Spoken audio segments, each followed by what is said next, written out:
టిక్కచ్చి లెక్కలు నిజం చేదుగా ఉంటుంది. ఆ నిజాన్ని మింగడానికి వాళ్ళకు ఓపిక కావాలి, ధైర్యము కావాలా. మీరు చేసిన రెండవ విడత రుణమాఫీ 5 సంవత్సరాలలో 11,909 కోట్ల రూపాయలు అయితే ఇందులో మిత్తికి పోయింది 8,515 కోట్ల రూపాయలు. మీరు అస్సలు కట్టిందే లేదు, అసలు మాఫీ చేసిందే లేదు. మీ చరిత్ర ఇది.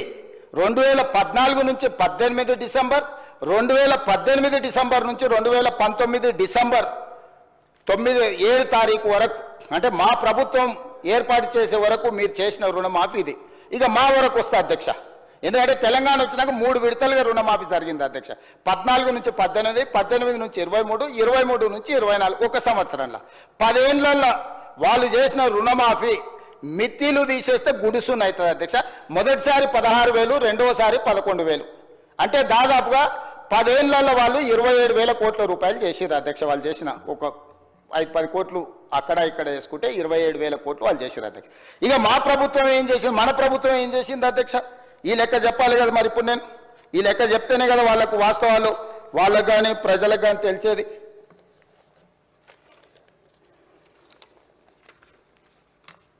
రెండు లక్షల వరకు రుణమాఫీ చేస్తామని ఎన్నికల మేనిఫెస్టోలు చెప్పినాం, ఎన్నికల తర్వాత కూడా చెప్పినాం. ఒక సందర్భంలో ఒక ఆయన సవాల్ ఇసిరిండు, అది అట్లా ఇది ఇట్లా అని. 15 ఆగస్టు లోపల చేస్తామని చెప్పినాం. ఇవాళ మొదటి ఫేజ్ 1 లక్ష రూపాయల వరకు ఉన్న అందరికీ 18/7/2024 జూలై 18, 2024 11,34,412 మంది రైతులకు 6,034,96,00,000 అధ్యక్ష. మళ్ళీ చెప్తున్నా, జూలై 18, 2024 నాడు మొదటి విడత 11,34,412 మంది రైతులకు 6,034,96,00,000 మొదటి విడత రుణమాఫీ చేసినాం. 1,00,000 రూపాయల వరకు ఉన్న వాళ్ళని అందరినీ సింగిల్ స్ట్రోక్లో కొట్టేసినాం అధ్యక్ష. రెండవ ఫేజ్ 30 జూలై 2024 సరిగ్గా 12 రోజుల్లోనే 6,40,823 మంది రైతులకు 6,190 కోట్ల రూపాయలు రెండో విడత మాఫీ చేసినాం అధ్యక్ష 12 రోజుల్లోనే. మూడో విడత అధ్యక్ష 15 ఆగస్టు నాడు, నేను విదేశాల్లో ఉంటే కూడా 15 ఆగస్టు మాట ఇచ్చినాం. 15 ఆగస్టు నాటికి ఖచ్చితంగా చెయ్యాలని వెనక్కి వచ్చి 13 తారీఖే భారతదేశానికి వచ్చి ఖమ్మం జిల్లాకు వెళ్ళి ఏ దేవుడు భద్రాద్రి రాముడి దగ్గర చెప్పినామో అదే జిల్లాలో లక్షల వేలాది మంది రైతుల సమావేశాన్ని పెట్టి 15 ఆగస్టు 2024 నాడు 4,46,832 మంది రైతులకు 5,644 కోట్ల 24 లక్షలు ఫేజ్ 3లో 2 లక్షల వరకు ఉన్న వాళ్ళందరికీ మాఫీ చేసినాం అధ్యక్ష. 3 విడతలలో ఎన్ని రోజులు?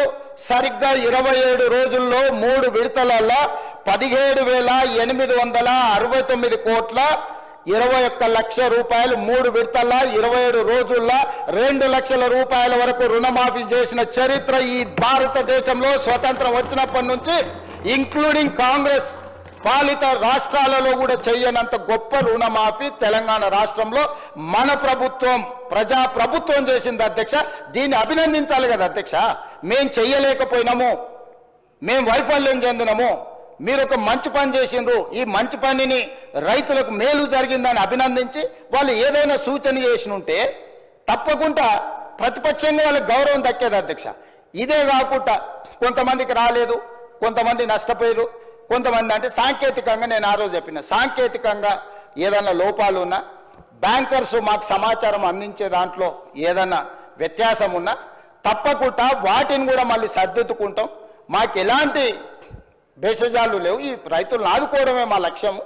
రైతులు అడగలేదు, మేం చేస్తామని చెప్పినాము. మేము బాధ్యతగా జిమ్మేదారిగా ఫీల్ అవుతున్నామని చెప్పి 30/11 నవంబర్ 30 తారీఖు 2024 నాడు మహబూబ్ నగర్ జిల్లాలో, నా సొంత జిల్లాలో 3,13,896 మంది రైతులకు 2,747 కోట్ల 67 లక్షలు 30 నవంబర్ నాడు మళ్ళీ రుణమాఫీ చేసిన అధ్యక్ష. మొత్తంగా మొదటి సంవత్సరంలో 25,35,963 మంది రైతులకు 20,616 కోట్ల 89 లక్షలు నా ప్రభుత్వం, మా ప్రభుత్వం, ప్రజా ప్రభుత్వం రైతు రుణమాఫీ చేసి రైతుల రుణం తీర్చుకున్నాం అధ్యక్ష. ఇది మా పనితనం, ఇది మేము రైతుల పట్ల చూపించిన ప్రేమ, ఆప్యాయత.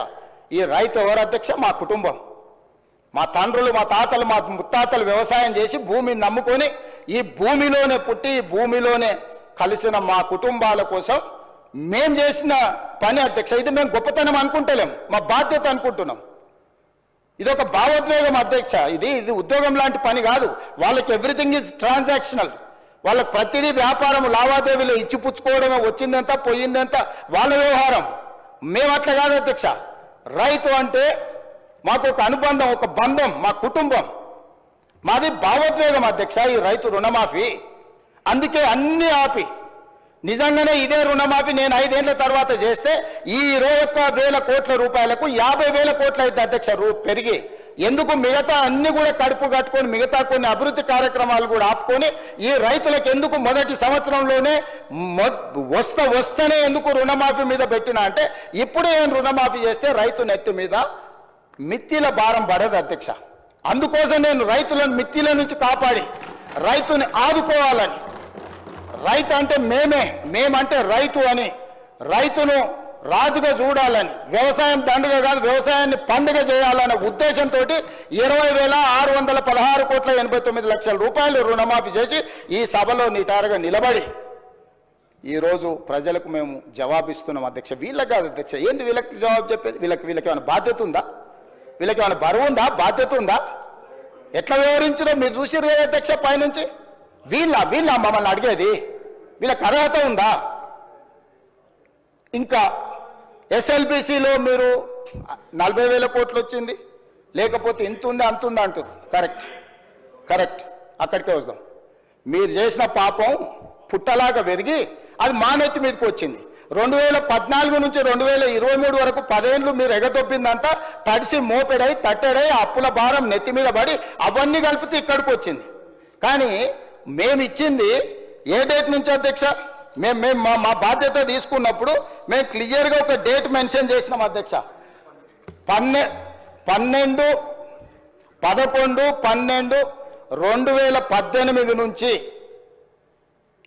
9/12/2023 నేను బాధ్యత తీసుకునే వరకు 5 సంవత్సరాలు కరెక్ట్గా లెక్కగట్టి ఈ 5 సంవత్సరాలలో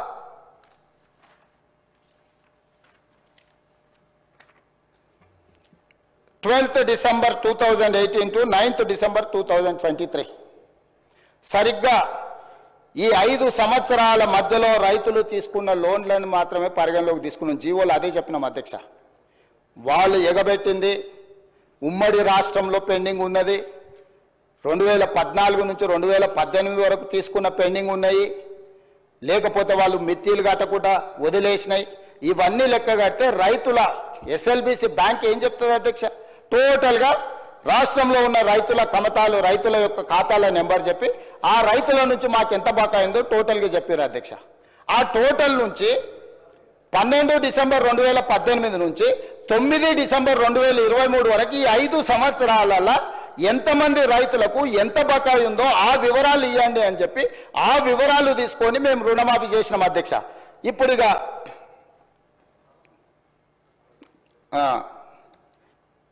చంద్రశేఖరరావు గారు ఈ సభలోనే చెప్పిండు అనుకుంటా అధ్యక్ష. ఇది మొత్తము రైతుల రుణాలను ఒకేసారి మాఫీ చేయలేము, 8,000 కోట్ల రూపాయలు కావాలి, మా దగ్గర నల్ల డబ్బు లేదు అంటే ప్రభుత్వంలో లేదని వాళ్ళ దగ్గర లేదని అనుకునేవి అధ్యక్ష.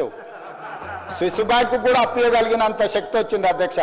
నేను అంతకుముందు ఎమ్మెల్యే అంతకుముందు ఆర్థిక మంత్రిని అడిగిన, అరే ఏడో దాసుడు కష్టం కాదు, 10 పైసలు మిత్తిస్తాం మా ప్రభుత్వానికి అప్పి రైతులకు రుణమాఫీ చేస్తాను ఒకసారి అడిగిన అధ్యక్ష. ఇట్లనే ఎక్కడో దావతులు ఎదురుపడితే కొంచెం సానుకూలంగానే తల ఊపిండు, కానీ మళ్ళీ బామార్దికి కోపం వస్తుందని జర వెనక తగ్గినట్టు అనిపించింది అధ్యక్ష. ఇవాళ ఈ రాష్ట్రం ఉన్న 7 లక్షల కోట్ల అప్పు కూడా కట్టాలంటే ఏం లేదు అధ్యక్ష. వాళ్ళకిన ఒక్కసారి మన దిక్కు చూసిరంటే రాష్ట్రం అప్పంతా కట్టొద్దు అధ్యక్ష, ఎందుకంటే అంతా అక్కడికే చేరింది కదా. సో రైతులకు ఇవ్వడానికి 8,000 కోట్ల రూపాయలు కూడా నా దగ్గర లేవు అని చెప్పి ఈరోజు రైతుల కోసమే మేము బ్రతుకుతున్నాం, రైతుల కోసం మేము ప్రాణాలు ఇస్తాం, రైతుల కోసం మా కిడ్నీలు కూడా ఇస్తాం. ఏంది అధ్యక్ష, మీరు ఒకవేళ ఇచ్చినా కూడా మీకున్న షుగర్ లెవెల్స్కి అవి పనికిరావు అధ్యక్ష. ఒకవేళ మీరు ఇద్దామని ముందుకు వచ్చినా ఆ పరిస్థితి లేదు తీసుకోవడానికి. సో మీరు ఏం చేసిండ్రో వెనక్కి తిరిగి చూసుకోకుండా ఎందుకు అధ్యక్ష నాకు ఈ పాపం, నాకు ఈ శిక్ష? మీరు చేసిన పాపాలన్నీ నేను చదవాల్సి వస్తుంది అధ్యక్ష. ఇది నాకు శిక్షలాగా అయిపోయింది. ఈ శిక్ష నాకు వద్దు అధ్యక్ష.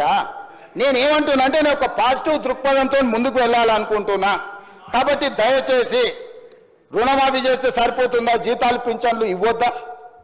ఇప్పటిదాకా ప్రభుత్వ ఉద్యోగస్తులకు కూడా ఇవ్వండి, లక్షల కోట్ల జీతాలు వచ్చేటోళ్ళకి ఇవ్వండి, ఐఏఎస్లకు ఐపీఎస్లకు కూడా ఇవ్వండి, టాటాలకు బిర్లాలకు కూడా ఇవ్వండి. ఆయన దోస్తు అదానికి ఆయనకు ఫ్లైట్ ఇచ్చి దావత్ చేసుకుని అదానికి ఏమంటాడు? ఇటలీ నుంచి నిన్నమన్న యునైటెడ్ కింగ్డమ్ నుంచి వచ్చింది కదా ఎఫ్ఈఓ సిఓ కూడా ఇక్కడ భూమి కొంటే ఆయనకు కూడా ఇవ్వమంటాడు. ఎట్లా ఇంత బాధ్యత లేకుండా ఇట్లా మాట్లాడుకుంటూ పోతే ఇది ఏ రకంగా సమంజసం అధ్యక్ష? అదేవిధంగా అధ్యక్ష, అందుకే అదేవిధంగా అధ్యక్ష ఈరోజు నువ్వు ఎంత ఆయన నీకేమి ఇయ్యాడు? ఇప్పుడు నువ్వు ఆయన పేరు ఎంతో తలుచుకున్నా పాపం ఇప్పుడేం వరం ఇచ్చేటట్టు లేడు. సో ఈరోజు అందుకే రాష్ట్రానికి వచ్చిన 100 కూడా మన స్కిల్ యూనివర్సిటీ కోసం 100 కోట్లు తెలంగాణ యువత కోసం తీసుకుంటే కడుపు మండి మాకు రాలేదని అక్కస్తోటి నానా యాగి చేస్తే ఆ పిల్లల స్కిల్ డెవలప్మెంట్ యూనివర్సిటీకి తీసుకున్న 100 కోట్లు కూడా వాపసు ఇవ్వాల్సి వచ్చింది అధ్యక్ష. ఇది రాష్ట్రానికి నష్టం. నాకేం నష్టం అధ్యక్ష? నేను చెప్పిన ఇది రాష్ట్రానికి తీరని నష్టం జరుగుద్ది, రాష్ట్రానికి తీరని నష్టం జరుగుద్ది అని చెప్పిన అధ్యక్ష. అందుకోసమని ఇవాళ వీళ్ళు ఈ రకంగా మాట్లాడినారు అధ్యక్ష. ఈరోజు మిగతా 2 లక్షల పైన ఉన్న వాళ్ళ గురించి కూడా మా మిత్రుడు శంకర్ అది కూడా చేస్తే బాగుంటుంది అని మేము ముందే చెప్పినాం అధ్యక్ష. అసలు మా ఎన్నికల మేనిఫెస్టోలో ఏముందో ఒకసారి చూడమని చెప్తున్నా. నేనేమన్నా 2 లక్షల వరకు ఎవరి రైతులకైతే అప్పు ఉందో అప్పు తీరుస్తామన్నాం. ఈరోజు ఇంకా ఏదైనా 2 లక్షల లోపల ఎవరిదైనా తప్పుబడ్డా ఇంకేదైనా సవరించేది ఉన్నా మీ లెక్కలు తీసుకొచ్చి ఇవ్వండి, మీ లెక్కలు ఇవ్వండి. వినడానికి నిజాలు వినడానికి ఓపిక ఉండాలి అధ్యక్ష. నిజం వినడానికి ఓపిక ఉండాలి అధ్యక్ష. నిజం అనేది కొంచెం చేదుగుంటుంది అధ్యక్ష. ఈ చేదు గుళికలు కొంచెం మింగాల్చే, ఎందుకంటే 10 ఏళ్ళు చేసిన పాపాలకు ఇది తప్పదు అధ్యక్ష. ఇది చాలా చిన్న శిక్ష అధ్యక్ష. ప్రజలు విధించిన శిక్ష ముందు ఇది చాలా చిన్నది, వినాలి వాళ్ళు. ఎందుకంటే మంచి చెప్తున్నప్పుడు నేర్చుకోవాలి.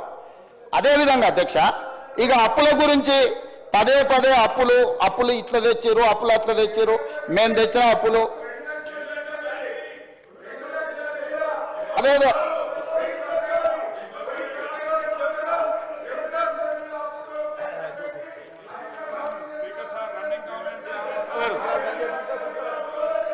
హరీష్ రావు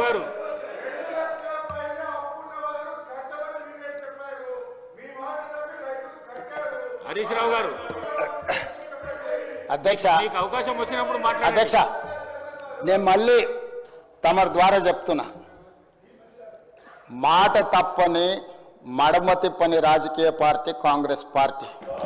2004లో కరీంనగర్ గడ్డ మీద శ్రీమతి సోనియా గాంధీ గారు తెలంగాణ ప్రజల యొక్క ఆకాంక్ష నాకు తెలుసు, మీ ఆకాంక్ష నెరవేరుతుందని చెప్పి చంద్రశేఖరరావు గారు సభలో లేకపోయినా అధ్యక్ష ఇది వినాలి, తెలంగాణ సమాజానికి తెలవాలి. తెలంగాణ బిల్లు సభలోకి వచ్చినప్పుడు చంద్రశేఖరరావు గారు సభలో లేకపోయినా సెంట్రల్ హాల్లో వారు గప్పాలు కొడుతున్నా తెలంగాణ బిల్లు పాస్ చేసి తెలంగాణ రాష్ట్రం ఇచ్చిన గొప్ప నాయకురాలు సోనియా గాంధీ గారు. ఇది నేను కాదు, ఇక్కడనే నిలబడి మాట్లాడింది చంద్రశేఖరరావు గారు. తెలంగాణ రాష్ట్రానికంటే ముందు వారి ఇంటికి వెళ్ళి ఆడ అరుస్తున్నాయన బోర్ల బొక్కల వండుకొని సోనియా గాంధీ గారికి కాళ్ళు పట్టుకొని నమస్కారం పెట్టిన సంగతి అప్పుడే మర్చిపోయినారు. ఎందుకంటే కృతజ్ఞత లేని మనుషులు కృతజ్ఞత లేని మనుషులను మనం ఏం ఆశించలేము. సో ఈరోజు ఆంధ్రప్రదేశ్లో పార్టీ పూర్తిగా చచ్చిపోయిన, కేంద్రంలో అధికారం కోల్పోయిన 4 కోట్ల తెలంగాణ ప్రజలకు ఇచ్చిన మాట నిలబెట్టుకోవడానికి శ్రీమతి సోనియా గాంధీ గారు తెలంగాణ రాష్ట్రం ఇచ్చింది. కాబట్టి ఆమె దయ వల్ల ఏర్పడ్డ తెలంగాణ రాష్ట్రంలో 2 సార్లు ముఖ్యమంత్రి 10 సంవత్సరాలు ఏలి 100 సంవత్సరాల విధ్వంసం చేసి 1000 తరాలకు సరిపోయేటంత ఆస్తిని కొల్లగొట్టే అవకాశం మీకు వచ్చిందనంటే సోనియా గాంధీ గారి దయ వల్ల. కాబట్టి దయచేసి సోనియా గాంధీ గారి గురించి మాట్లాడేటప్పుడు కొంచెం మౌనంగా వింటే మర్యాద ఉంటుంది మీకని నేను చెప్తున్నా అధ్యక్ష. అదేవిధంగా అధ్యక్ష అప్పుల గురించి మొన్న వరుసగా చర్చ జరిగింది. మా మిత్రుడు ఆర్థిక మంత్రి బట్టి విక్రమార్క గారు మొదటి శాసనసభావేశంలోనే ఆర్థిక శ్వేతపత్రం ప్రవేశపెట్టిండు. ఆర్థిక శ్వేతపత్రం మీద ఆ రోజు చర్చ జరిగింది. మళ్ళా 10 నెలల తర్వాత మరి వాళ్ళకి ఏం జ్ఞానోదయం కలిగిందో, లేకపోతే అబద్ధాలు చెప్పాలి, బుకాయించాలి, దబాయించాలి, పాత శ్వేతపత్రం ప్రజలు మర్చిపోయినారు కాబట్టి మళ్ళీ కొత్త అబద్ధాలు చెప్పాలని వాళ్ళు ఏమని అనుకున్నావు నాకు తెలియదు. అదే అక్కడికే వస్తున్నా. ఆ రోజు పెట్టిన శ్వేతపత్రంలో స్పష్టంగా రాష్ట్ర ప్రభుత్వం చేసిన మార్కెట్ రుణాలు 3,89,673 కోట్ల అధ్యక్ష. అదేవిధంగా స్పెషల్ పర్పస్ వెహికల్స్ కార్పొరేషన్స్ గ్యారంటీలు ఇచ్చి ప్రభుత్వమే చెల్లించే రుణాలు అధ్యక్ష 1,27,208 కోట్లు యాక్చువల్గా ఆ రోజు శ్వేతపత్రంలో పెట్టింది.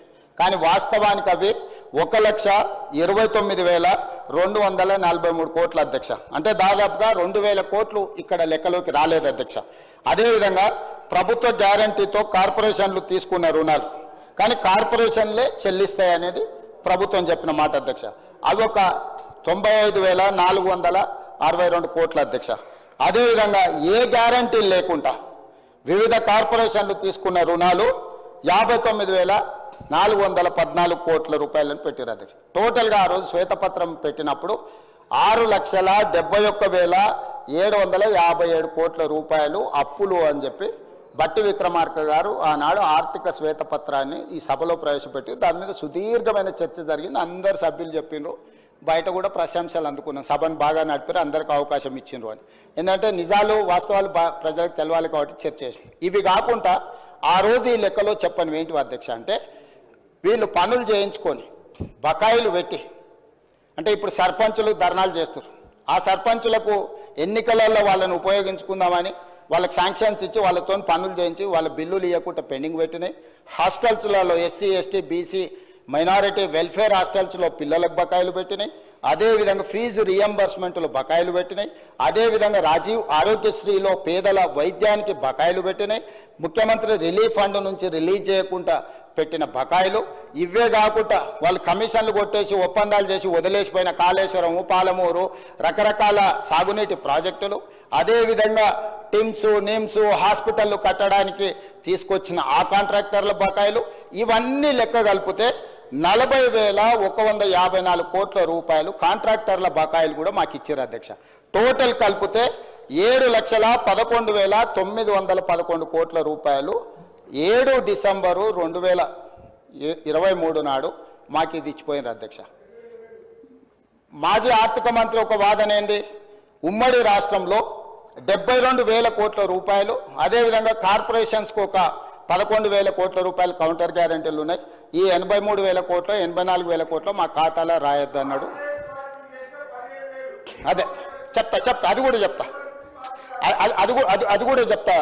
చెప్తా అధ్యక్ష. అట్లాంటి మాట్లాడతారనే వాటిని కూడా తీసుకొని వచ్చిన అధ్యక్ష. ఇంకా కూడా అబద్ధాలు చెప్పాలని ఎందుకు ప్రయత్నం చేస్తుండో నాకు అర్థమైతలేదు.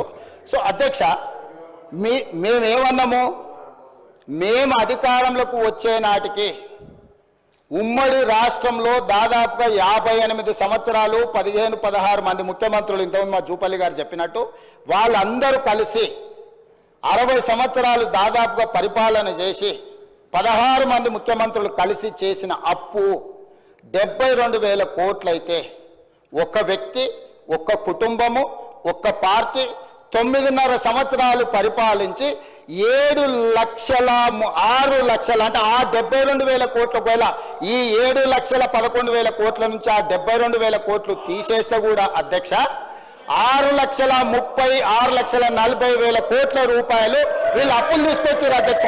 ఇంకా సిగ్గు లేకుంటే మాట్లాడతారేంటి అధ్యక్ష?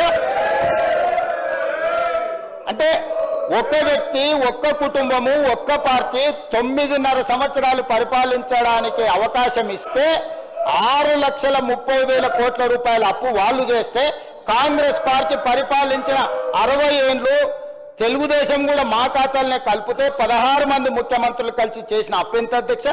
72,000 కోట్లు. 72,000 కోట్ల అప్పుల్లో మేము నిర్మించిన నిర్మాణాలు ఏంటి అధ్యక్ష? నాగార్జున సాగరు, శ్రీశైలము, భీమా, నెట్టంపాడు, కోయిల్ సాగరు, కల్వకుర్తి, శ్రీరామ్ సాగరు, జూరాల, దేవాదుల ఎత్తిపోతల, అదేవిధంగా ఎల్లంపల్లి శ్రీపాద, ప్రాణహిత చేవెళ్లలో అప్పటికే 10-12 కోట్ల రూపాయలు ఖర్చు పెట్టి, ఇవే కాకుండా హైదరాబాద్కు గోదావరి కృష్ణానది జలాలు, ఔటర్ రింగ్ రోడ్డు, అంతర్జాతీయ ఎయిర్పోర్టు, మెట్రో రైలు, ఐటీ కంపెనీలు, ఇట్లా ప్రపంచానికి ఆదర్శంగా నిలబడే విధంగా విశ్వనగరంగా హైదరాబాదును మేము అభివృద్ధి చేసినాం అధ్యక్ష. ఆ అభివృద్ధితో ఈరోజు ధనిక రాష్ట్రంగా ఎట్లా మారింది అధ్యక్ష? ఆనాడు 16 మంది ముఖ్యమంత్రులు నిబద్ధతతో, చాలా బాధ్యతతో, చాలా జాగ్రత్తగా, రోసయ్య గారు 15-16 సార్లు ఆర్థిక మంత్రిగా బడ్జెట్ ప్రవేశపెట్టి రూపాయి లెక్క కట్టి గల్లెపెట్టెను భద్రంగా దాచిండు. కాబట్టి మిగులు రాష్ట్రంగా మీకు అప్పచెప్తే మిగులు రాష్ట్రాన్ని దివాలా రాష్ట్రంగా దీపించింది మీరు. మౌనంగానే ఉండకుండా మళ్ళీ ఎగబడి ఎదురుదాడి చేస్తున్నారు అధ్యక్ష. మీరే ఆలోచన చేయండి అధ్యక్ష. దాదాపుగా ఒక 56 నుంచి 2014 వరకు లెక్కేసుకుంటే ఒక 58 ఏళ్ళు అంతకంటే ముందు లెక్కేస్తే కూడా 60 సంవత్సరాల పైగా 16 మంది ముఖ్యమంత్రులు ఈ ఉమ్మడి రాష్ట్రము లేకపోతే హైదరాబాదు రాష్ట్రం కలిపితే మనకు వచ్చిన అప్పు 72,000 కోట్ల రూపాయలు. మనం కట్టిన కండ్ల ముందలు ఉన్నాయి కదా అధ్యక్ష. ఎస్ఎల్బిసి టన్నెలు 32 కిలోమీటర్లు ఆ రోజుకే తొవ్వీరు వెంకటరెడ్డి గారు తీసుకొచ్చిన ప్రాజెక్టులు. ఇట్లాంటి ప్రాజెక్టులు చాలా వరకు 50%, 60%, 70% దాదాపుగా తెలంగాణలో ఉండే 12-13 వేల గ్రామాలకు, వేలాది తండాలకు, గూడాలకు కరెంట్ ఇచ్చిండ్రు అధ్యక్ష. రోడ్లు వేసిండ్రు అధ్యక్ష. తాగునీళ్ళు ఇచ్చిండ్రు అధ్యక్ష. ప్రతి ఊర్లో బడి కట్టిండ్రు అధ్యక్ష. ప్రతి ఊర్లో గుడి కట్టిరు. ప్రతి ఊర్లో తలెత్తితే కనిపించే నీళ్ల ట్యాంకు ఆనాడు మేము కట్టినాం అధ్యక్ష. ఏ గ్రామానికైనా రోడ్డైనా, గుడైనా, బడైనా, తాగడానికి నీళ్ళైనా, నీళ్ల ట్యాంక్ అయినా, ఏ కరెంట్ అయినా, ఏదైనా ఆ 60 ఏళ్లలో మేము ఇచ్చి, మేము మీకు అప్పచెప్పిన రాష్ట్రము 72,000 కోట్ల రూపాయలు అప్పు అయితే ఏమి ఇవ్వకుండా మీరు చేసింది ఏందో 10 ఏళ్లలో కూలేశ్వరం కట్టారు. మేము 38,000తో మేము మొదలు పెడితే 1,50,000 కోట్లు చేసిరు. 1,50,000 కోట్లలో ఇప్పటికీ 1,02,000 కోట్లు కాంట్రాక్టర్లకు పేమెంట్ ఇచ్చారు.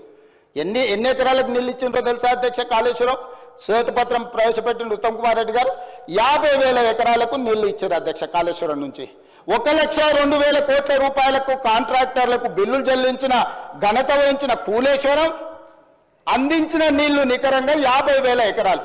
కరెంటు బిల్లు 11,000 కోట్లు, 10,000 కోట్లు అయింది. మరిగా విద్యుత్ శాఖ మంత్రి వచ్చినాక ఆ లెక్కలు తీస్తాడు.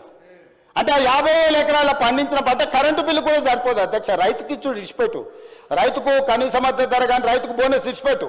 ఆ 50,000 ఎకరాలలో పండించిన పంట మొత్తం అమ్మి తీసుకొచ్చి కడితే కూడా వీళ్ళు లిఫ్టుల కోసం ఖర్చు పెట్టిన కరెంటు బిల్లుకు సరిపోదు అధ్యక్ష. ఇది వాళ్ళు చేసిన సాధించిన ఘనత, గొప్పతనం.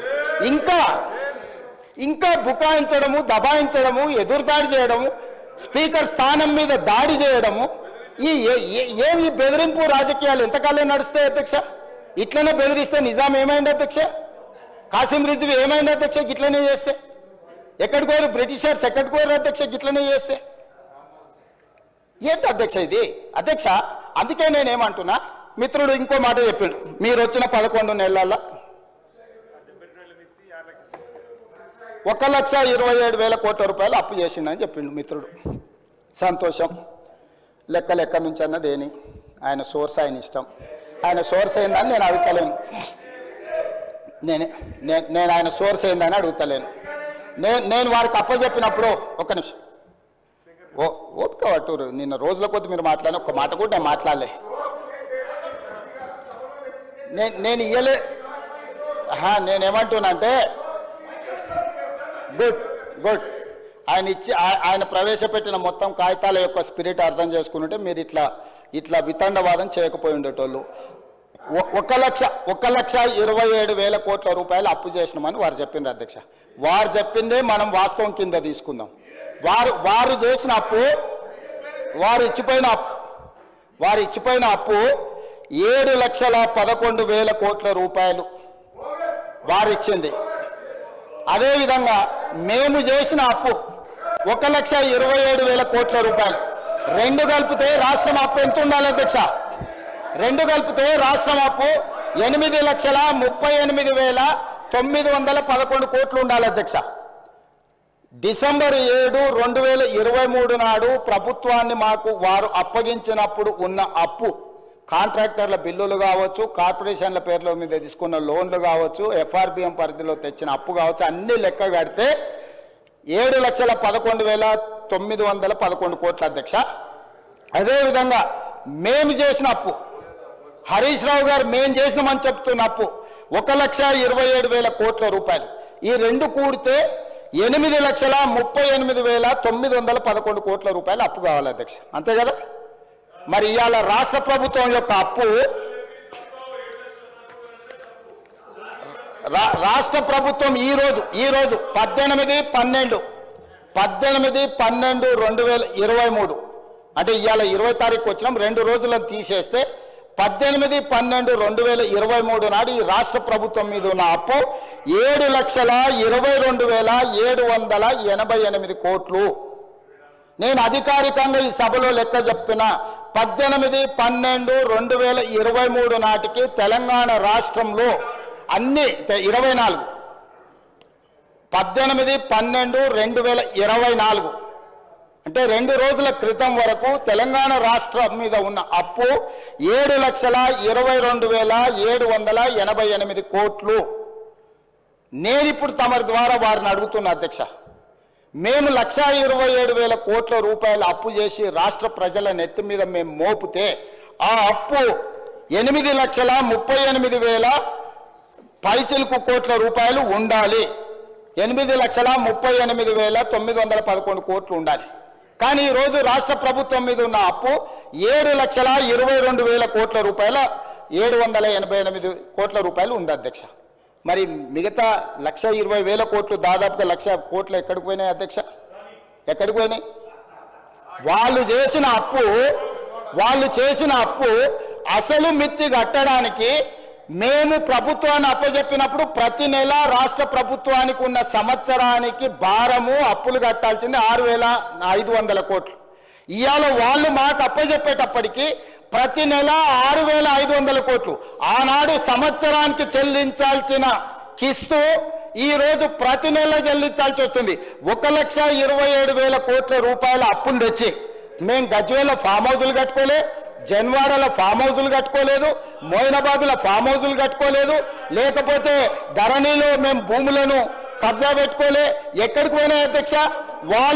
వాళ్ళు చేసిన పాపం, వాళ్ళు 10 ఏళ్ళ బొచ్చెడు తప్పులు, పుట్టెడు అప్పులు. వాళ్ళు చేసిన తప్పులను సరిదిద్దడానికి, వాళ్ళు తెచ్చిపెట్టిన అప్పులను కట్టడానికి, అప్పులు కట్టడానికి మళ్ళీ అప్పులు చేయాల్సి వచ్చింది అధ్యక్ష.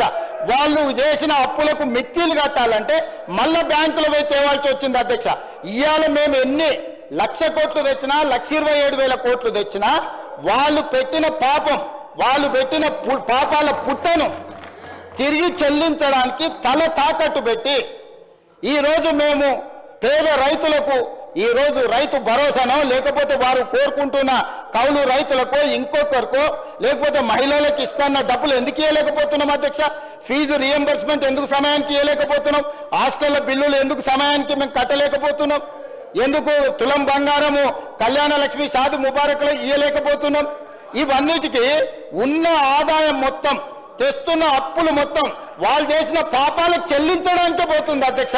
ఇదే 1,27,000 కోట్లు, ఇదే 1,27,000 కోట్లు నా దగ్గర ఉంటే వాళ్ళు చేసిన పాపాలకు, వాళ్ళ తప్పులకు, వాళ్ళ అప్పులకు చెల్లించే భారం నా మీద పడకపోయి ఉంటే ఈ 1,27,000 కోట్లతోని తెలంగాణ రాష్ట్రంలో అద్భుతాలు సృష్టించేటోని అధ్యక్ష. నేను ఏ రైతు కూడా అన్ని పండించిన పంటలకు గిట్టుబాటు ధర ఇచ్చి ఉండేటోని అధ్యక్ష ఉండుంటే, ఏ పిల్లవాడికి కూడా ఫీజు రియంబర్స్మెంట్ ఒక్క రోజు కూడా బకాయి లేకుండా చెల్లించడం అధ్యక్ష. ఏ ఆరోగ్యశ్రీ మన హాస్పిటళ్లకు అక్బరుద్దీన్ ఓవైసీ గారు పదే కలిసి ఆరోగ్యశ్రీ బిల్లులు చెల్లించండి, హాస్పిటల్ బతకలేకపోతున్నాయి, డాక్టర్లు జీతాలకు ఇయ్యలేకపోతున్నాం అని చెప్తుంటే అడగక ముందే నెల అడ్వాన్స్ ఇచ్చి ఉండేటోని అధ్యక్ష. ఇవాళ ఈ రాష్ట్రంలో సంక్షేమ పథకాలు అది రైతు భరోసా కావచ్చు, లేకపోతే రైతు రుణమాఫీ కావచ్చు, లేకపోతే ఫీజు రియంబర్స్మెంట్ కావచ్చు, ఆరోగ్యశ్రీ కావచ్చు, లేకపోతే పేద ప్రజలకు ఎన్నికల్లో ఇచ్చిన 6 గ్యారంటీలలో ఏదైనా ఒక గ్యారంటీ ఆలస్యమైందంటే ఆ పాపం ఈ పాపాత్ములదే అధ్యక్ష. ఈ పాపాల భైరవులు రాష్ట్రాన్ని అమ్మేసి కోకపేట అమ్మిరి, ఔటర్ రింగ్ రోడ్ అమ్మిరి, హైదరాబాద్ భూములు అమ్మిరి, హైటెక్ సిటీ అమ్మేసిరి, ప్రతిదీ అమ్మేసింది అధ్యక్ష. వైన్ షాపులు లాస్ట్కు మన ఏమంటారు మన బలహీనతను కూడా 6 నెలల ముందుగానే అమ్మేసుకున్నారు అధ్యక్ష వైన్ షాపుల పేర్ల మీద. ఒక్క వైన్ షాప్ ఇస్తామంటే 100 అప్లికేషన్లు తీసుకున్నారు, వాళ్ళ పైసలు కూడా వాపసు ఇవ్వలేదు అధ్యక్ష. పాప ఏదో వ్యాపారం అవుతుందని వారు 50 వేలు కడితే 1000 కోట్ల రూపాయలు అవి కూడా కొల్లగొట్టి, అంటే వ్యసనాలు ఉన్న వాళ్ళను కొల్లగొట్టారు, వ్యాపారాలు చేసిన వాళ్ళని కొల్లగొట్టారు, 60 ఏళ్ళు మనం సృష్టించిన సంపదను కొల్లగొట్టారు, కాంట్రాక్టర్ల పేరు మీద కొల్లగొట్టారు, బ్యాంకుల పేరు మీద. అధ్యక్ష, ఏమైనా అప్పు తెచ్చుకుంటే మిత్తి అనేది అడుక్కుంటాం మనం, అరే తక్కువ చేయబా మిత్తి ఎట్లా ఇట్లా అయితే అని. వాళ్ళు తెచ్చిన అప్పు ఎంత రేటుకు తెచ్చినరో తెలుసా అధ్యక్ష? 11.5%. ఉరి తీసినా తప్పు లేదు అధ్యక్ష. 11.5%. ఎక్కడైతే జైకా, వరల్డ్ బ్యాంక్, ప్రపంచంలో గొప్ప బ్యాంకులు కొన్ని ప్రాజెక్టులకు 2% నుంచి 4% మిత్తితో అప్పులు ఇచ్చేది ఉంటే 11.5%తో అప్పులు తేవడం వల్ల ఈరోజు వేలాది కోట్ల రూపాయలు మిత్తికే కట్టాల్సి వస్తుంది అధ్యక్ష. ఇంత ఆర్థిక నేరం ఇతర దేశాలలో పాల్పడి ఉంటే ఊరి తీసి ఉండేటోళ్ళు అధ్యక్ష. దుబాయ్ లాంటి దేశాలలో బజార్లో నించోబెట్టి రాళ్లతో కొట్టి చంపేటోళ్ళు అధ్యక్ష. ఇంత బాధ్యత లేకుండా 11.5%తో అప్పులు తెచ్చే వాళ్ళు ఈ దేశంలోనే ఎవరు లేరు అధ్యక్ష. నేను ఎందుకు ఢిల్లీకి పోయిన అధ్యక్ష 20 సార్లు 23 సార్లు 50 సార్లు ఆర్థిక శాఖలో ఉండే నిపుణులను కాళ్ళు పట్టుకోవాల్సిన పరిస్థితి వచ్చింది అధ్యక్ష. కనీసం నా డెట్ రీస్ట్రక్చర్ చేయి, రేట్ ఆఫ్ ఇంట్రెస్ట్ 11.5% నుంచి కనీసం 7%కో 8%కో తగ్గించు అని 4-5% మిత్తి తగ్గించుకుంటే నాకు నెలకు 1000 కోట్ల రూపాయలు మిగులుతాయి. ఆ 1000 కోట్ల రూపాయలు ఏదైతే young India integrated residential schools SC ST BC మైనారిటీలకు ఏవైతే రెసిడెన్షియల్ స్కూల్స్ ఇచ్చామని గొప్ప చెప్తున్నారు, ఒక్క స్కూల్ బిల్డింగ్ అనే కట్టిరా అధ్యక్ష. కోళ్ళ ఫారంలో కోళ్ళ బుట్ట కింద కోళ్ళను కమ్మినట్టు 4 రూమ్లలో 100,000 మంది పిల్లలు వండుకుంటున్నారు అధ్యక్ష. ఆడపిల్లలకు బాత్రూమ్ లేక 4 గంటల నుంచి ఆ పిల్లలు లైన్లో నించుంటున్నారు అధ్యక్ష. ఆడపిల్లలకు బాత్రూమ్లకు సమస్య ఉందని మంచినీళ్ళు తాగుతలేరు అధ్యక్ష. ఆడపిల్లలు హృదయ విదారకంగా ఉన్నాయి అధ్యక్ష. జీవోలు ఇచ్చేసి హాస్టల్ పెట్టేసి ఎస్సీ ఎస్టీ బీసీ మైనారిటీ పిల్లలు కాబట్టి వాళ్ళు చావని అని వాళ్ళ కర్మకు వదిలేసి ఆ పిల్లల జీవితాలతో చెలగాటమాడి ఇలా 10 నెలల్లో మీరు ఏం చేయలేదు, హాస్టళ్లలో చచ్చిపోతున్నారని సిగ్గు లేకుండా తిరుగుతున్నారు అధ్యక్ష. ఇన్ని 100 హాస్టల్ ఇచ్చిన రెసిడెన్షియల్స్ అంటారు కదా, 10 ఏళ్లలో మీరు ప్రగతి భవన్ కట్టుకున్నారు, మీరు సచివాలయం కట్టుకున్నారు, మీరు ఫామ్ హౌజులు కట్టుకున్నారు, 33 జిల్లాలలో పార్టీ ఆఫీసులు కట్టుకున్నారు, టీవీలు పెట్టుకున్నారు, పేపర్లు పెట్టుకున్నారు, 1000 కోట్ల రూపాయల వ్యాపారాలు చేసుకున్నారు. కానీ ఆ పేదోళ్ళ పిల్లలు చదువుకొని హాస్టల్స్ కట్టిరా అధ్యక్ష. లక్షలాది పిల్లలు అధ్యక్ష, మన పిల్లలు అధ్యక్ష. ఎవరి పిల్లలు అధ్యక్ష? వాళ్ళు మీకు అధికారం కట్టబెట్టిన వాళ్ళ తల్లిదండ్రులు కాదా? వాళ్ళు మన కుటుంబ సభ్యులు కదా? మీ మీద ఎంత నమ్మకంతో ఎంత విశ్వాసంతో మీకు 2 సార్లు అధికారం అప్పచెప్తే మీ నిర్వాహకం, మీ విలాసవంతమైన జీవితం, మీ సెంటిమెంట్లు, మీకు కావాల్సిన గూడు పుటానీలు తప్ప ఆ పిల్లలకు ఒక గూడు కట్టినరు అధ్యక్ష. 10 ఏళ్లలో ఎన్ని హాస్టల్స్ కట్టినరు? 10 ఏళ్లలో ఎప్పుడైనా వాళ్ళ మెస్ ఛార్జెస్ నువ్వు టైంకి ఇచ్చినవా? 10 ఏళ్లలో ఎప్పుడైనా ఆడపిల్లలకు కాస్మెటిక్ ఛార్జెస్ ఇచ్చినవా? ఆడపిల్లలు తల్లిదండ్రులు సొంత బిడ్డను, పేగు తెంచుకొని పుట్టిన బిడ్డను హాస్టళ్లలో పెడతారా అధ్యక్ష? ఎంత పేదరికం ఉంటే, ఎంత తప్పని పరిస్థితి ఉంటే ఒక తల్లి, వీళ్ళు శ్రీమంతులు, వాళ్ళ పిల్లల పట్ల వాళ్ళకి ప్రేమ ఉండొచ్చు, కానీ శ్రీమంతులకు వాళ్ళ పిల్లల మీద ఉన్న ప్రేమ పేదోళ్ళకి లేదా అధ్యక్ష? మా దళితులకు, గిరిజనులకు, ఆదివాసులకు వాళ్ళ పిల్లల మీద ప్రేమ లేదా? ఆ ప్రేమ ఉన్నా ఆ ప్రేమను చంపుకొని కప్పి పుచ్చుకొని ఆ ఆడబిడ్డల్ని ప్రభుత్వ పాఠశాలలో చదివించడానికి పంపిస్తే బాత్రూంలో కట్టేనందుకు 10 ఏళ్లలో సిగ్గుతో తల వంచుకొని ముక్కు నేలకు రాసి క్షమాపణ చెప్పాలి దళిత గిరిజన ఆదివాసీ సమాజానికి అధ్యక్ష. ఇవాళ ముఖం చెల్లక వారు రావట్లేదు. వారు వస్తారేమో కడుగుదామని సంవత్సరం నుంచి ఎదురు చూసిన అధ్యక్ష.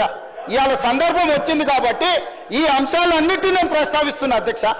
నాకు ఆ బాధ, దుఃఖం, ఆవేదన ఉంది కాబట్టి 40% నెట్ ఛార్జెస్ పెంచిన, 200% కాస్మెటిక్ ఛార్జెస్ పెంచిన, నా ఆర్థిక మంత్రిని పిలిచి స్ట్రిక్ట్ ఇన్స్ట్రక్షన్స్ ఇచ్చిన, నా ఫైనాన్స్ సెక్రటరీకి చెప్పిన, నువ్వు గ్రీన్ ఛానల్ వాళ్ళకి పేమెంట్ లేకపోతే నిన్ను సస్పెండ్ చేస్తానని అధికారిక వార్నింగ్ ఇచ్చిన అధ్యక్ష. ఇది నా నిబద్ధత. నీలాక కాంట్రాక్టర్ల కోసం, కమిషన్ల కోసం ఔటర్ రింగ్ రోడ్ అమ్ముడు, లేకపోతే కోకాపేటలో భూములు అమ్మి కాంట్రాక్టర్లకు ఇచ్చి కమిషన్లు కొట్టలే అధ్యక్ష. ఇవాళ నా నిబద్ధతను నువ్వా కోసం చేసేది?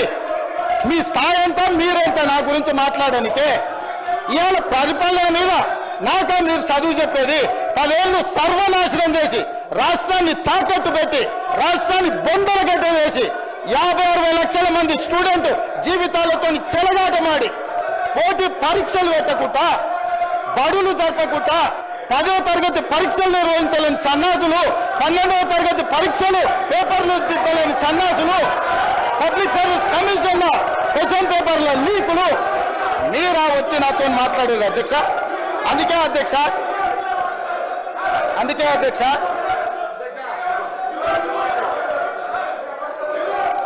హౌస్ ఆర్డర్లో పెట్టమని ఉంది అధ్యక్ష. ప్లీజ్ కూర్చోండి. ప్లీజ్ అధ్యక్ష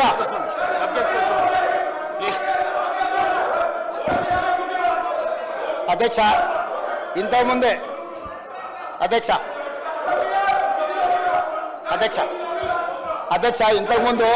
ఇంతకుముందు సభ్యులు తారక రామారావు గారు మాట్లాడుతూ కాళేశ్వరంలో మేము ఉచితంగా నీళ్ళు ఇస్తామన్నాడు. మిషన్ భగీరథలో ఉచితంగా నీళ్ళు ఇస్తామన్నారు. అదేవిధంగా రకరకాల కార్పొరేషన్ల మీద తీసుకున్న అప్పులు ప్రభుత్వమే కట్టదన్నారు. కానీ గత ఆర్థిక మంత్రి బడ్జెట్లో కానీ రిజర్వ్ బ్యాంక్ ఇచ్చిన రిపోర్ట్లు, ఎందుకు రిజర్వ్ బ్యాంకు లెక్కలు చూపించిందంటే, Kaleshwaram irrigation project corporation limited పేరు మీద 64,651 కోట్లు అప్పు చేస్తే ప్రభుత్వం యొక్క లయబిలిటీ 16,162 కోట్ల రూపాయలు అని చెప్పారు. ఓన్లీ 25% గవర్నమెంట్ లయబిలిటీ అని చెప్పి 22-23 ఆర్థిక సంవత్సరంలో తప్పుడు నివేదిక ఇచ్చారు అధ్యక్ష. అదేవిధంగా Telangana drinking water supply corporation లిమిటెడ్లో 22,427 కోట్లు అప్పు చేస్తే 11,213 కోట్లు అని చూపించారు అధ్యక్ష. అదేవిధంగా షీప్ డెవలప్మెంట్ కార్పొరేషన్ కింద 1,314 కోట్లు అప్పు చేస్తే 65 కోట్లు మాత్రమే మా బాధ్యత అని, ఇట్లా మొత్తం 19 కార్పొరేషన్ల అధ్యక్ష. Telangana state water resources infrastructure development corporation limited, discoms, Telangana housing corporation limited, TG road development corporation limited, HMW SSB corporation, TG road transport corporation, sheep development corporation, Telangana urban finance and infrastructure development corporation limited, TS power corporation limited, TG fishermen cooperative societies federations limited, Telangana industrial infrastructure corporation, ITE&C fibre grid corporation, police housing corporation, horticulture development corporation, Hyderabad metro rail limited, Telangana dairy development cooperative federation limited, greater Hyderabad municipal corporation limited. వీటన్నిటి మీద వీళ్ళు చేసిన 19, ఇంకా నేను civil supplies corporation కొన్ని కార్పొరేషన్లు తీసుకోవాలి, only 19 కార్పొరేషన్లు నేను తీసుకున్నా అధ్యక్ష. ఈ 19 కార్పొరేషన్లలో వీళ్ళ సమయంలో వీళ్ళు చేసినప్పు 1,29,283 కోట్ల 60 లక్షల అధ్యక్ష. వీళ్ళు ఏం చెప్పారు?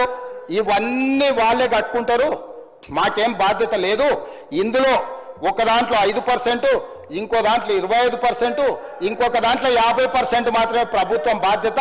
ఆ లెక్క ప్రకారము 38,867 కోట్ల రూపాయలని మాజీ ఆర్థిక మంత్రి గారు బడ్జెట్లో చూపించారు. ఈ బడ్జెట్లో ఉన్న కాపీలు తీసుకెళ్లి reserve bank as it is where it is report ఇచ్చింది. వేరాస్ 1,29,243 crores ఉన్న కార్పొరేషన్ల అప్పును వీళ్ళు తగ్గించి చూపించి 38,867 crores చూపించడంతో దాదాపుగా 80,000 కోట్ల రూపాయలు లెక్కలు అందులో తగ్గినాయి అధ్యక్ష. ఇప్పుడు నేను సూటిగా అడిగేది, ఇంతకుముందే సభ్యులు తారక రామారావు గారు మాట్లాడుతూ ఒక మాట అన్నారు, కాళేశ్వరం కార్పొరేషన్ కింద రైతులకు ఫ్రీగా నీళ్ళు ఇస్తామని, వాటర్ గ్రిడ్లో 100% ఫ్రీగా నీళ్ళు ఇస్తామని. వారు అట్లా చెప్పిండ్రా? హరీష్ రావు గారు ఏం చెప్పిండ్రు?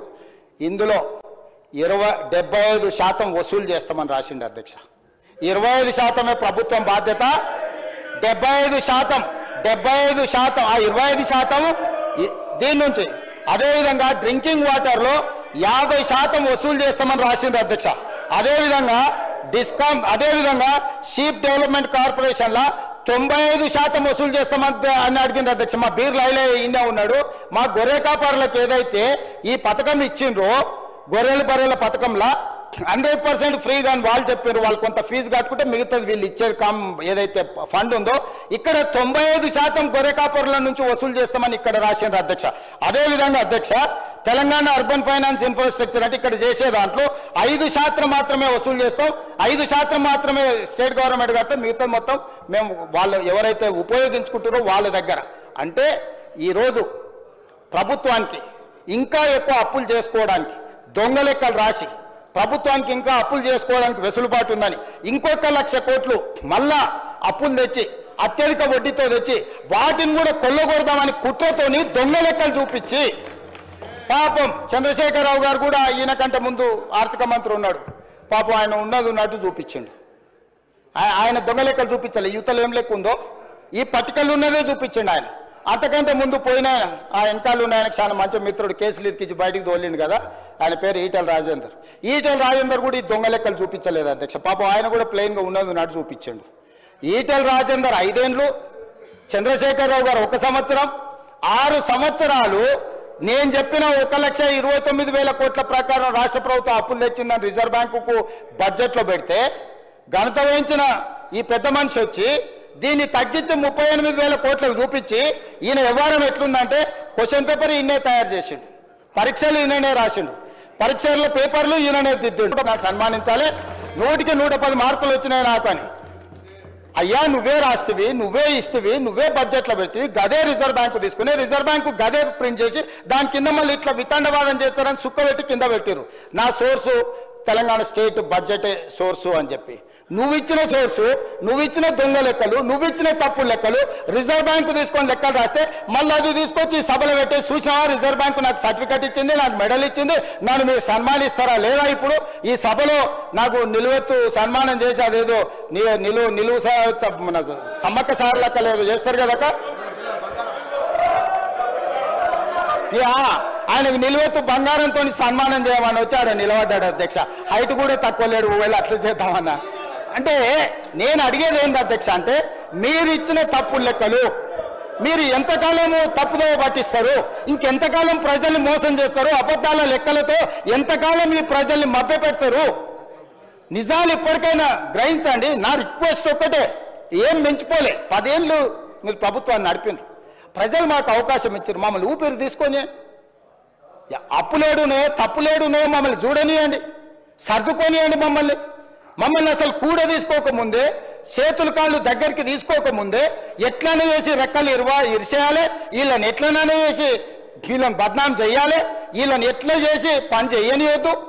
అధ్యక్ష వాళ్ళు ప్రభుత్వాన్ని 10 ఏళ్ళు నడిపారు అధ్యక్ష. నేను సూటిగా అడగదలుచుకున్నా, నేను అంటే ఆవేదనతో అడుగుతున్నాను, నేను కోపంతో, వాళ్ళ మీద కోపం అనే పదానికి వాళ్ళకి అర్హత లేదు, నేను కోపపడేటంత. అధ్యక్ష కొడంగల్ మీ అమ్మమ్మ గారు రావునా అధ్యక్ష? మీ మీ మీ అమ్మమ్మ ఊరు కొడంగలే కదా? ఆ ప్రాంతం ఎంత వెనుకబడ్డది అధ్యక్ష మీకు తెలియదా? మీరు చూసింది కదా, కళ్ళతో చూసుకుంటూ పెరిగింది కదా. దేవుడు నాకు ఒక అవకాశం ఇచ్చి నా ప్రాంతం కాకపోయినా, నేను పుట్టకపోయినా, నేను అక్కడ పెరగకపోయినా 2009లో 14 రోజుల్లో నన్ను ఆశీర్వదించి 7,000 ఓట్లతో నన్ను ఎమ్మెల్యే గెలిపించారు అధ్యక్ష. 5 సంవత్సరాల తర్వాత అదే ప్రజలు మళ్ళీ నన్ను 14,000 ఓట్లతో గెలిపించారు అధ్యక్ష. అక్కడి ప్రజలకు నా జీవితాంతం ఏమి చేసినా కూడా, నేను వాళ్ళకి ఎంత సేవ చేసినా కూడా తక్కువనే అవుతుంది. అట్లాంటిది ఈరోజు అక్కడి నుంచి నేను ఎమ్మెల్యే గెలిచి ముఖ్యమంత్రి అయిన, స్వతంత్రం వచ్చినప్పటి నుంచి ఆ కొడంగల్ శాసనసభ నియోజకవర్గాన్ని ఒక్కసారి అచ్యుతారెడ్డి గారు మనం పుట్టినప్పుడు 65, 66 టైంలో కొద్ది పీరియడ్కి ఏదో మంత్రి చేసింది. స్వతంత్రం వచ్చినప్పటి నుంచి ఈ రోజు వరకు అక్కడ మంత్రి పదవి కానీ ఇంకో పదవి కానీ ఏది రాలే. ఒక పరిస్థితి ఎట్లుందంటే మనం కర్ణాటకనే తెలంగాణ అని తెలియని పరిస్థితి ఉంది. సగం ప్రజలు కన్నడ మాట్లాడుకుంటారు, సగం తెలుగు మాట్లాడుకుంటారు. ఎందుకంటే అంతకుముందు భాషా ప్రయుక్త రాష్ట్రాల విభజన కాకముందు ఇది అటువైపు ఉండే కాబట్టి సగం ప్రజలు కర్ణాటకన తెలంగాణ అనుకునే పరిస్థితి. ఇప్పుడు లేక ఆ ప్రజల అదృష్టమో నాకు దేవుడిచ్చిన అవకాశమో ఇవాళ నేను అక్కడ ఎమ్మెల్యేనైనా ముఖ్యమంత్రినైనా అధ్యక్ష. నేను అక్కడ వేలాది మంది నిరుద్యోగ యువతులు ఉన్నారు, ఎక్కువ చదువుకున్న వాళ్ళు లేరు. కొన్ని పరిశ్రమలు తెచ్చి ఆ పరిశ్రమల ద్వారా వాళ్ళకు ఉద్యోగ ఉపాధి అవకాశాలు కల్పించాలని ప్రయత్నం చేసిన. 10 ఏళ్ళు ప్రభుత్వాన్ని నడిపిన వాళ్ళు ఫార్మాసిటా ఇండస్ట్రియల్ పార్కా పక్కకొద్దాం, ఎయిర్పోర్ట్కు కూతవేటు దూరంలో అత్యంత విలువైన భూములు 5 కోట్లు 10 కోట్లకు ఎకరం ఉండే భూములు 15,000 ఎకరాలు వీళ్ళు సేకరించి ఫార్మా పెడతామని ఫార్మా సిటీ పెడతామన్నది వీళ్ళు కాదు అధ్యక్ష.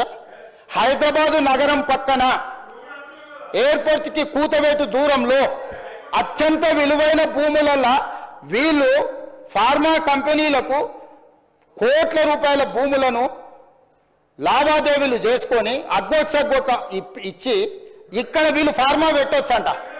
నేను చాలా భూమి విలువ తక్కువ ఉండి నిరుద్యోగ సమస్య శాశ్వతంగా ఉండి వాళ్ళ జీవితాలలో ఇంకా మంచి రోజులు రానే రావా, దేవుడు అనేవాడు ఉన్నాడా లేడా అని దేవుడినే నిందించుకునే అట్లాంటి పరిస్థితుల్లో తాగునీరు లేదు, సాగునీరు లేదు, పరిశ్రమలు లేవు, విద్యా అవకాశాలు లేవు, ఏమీ లేవు నా ప్రాంతానికి.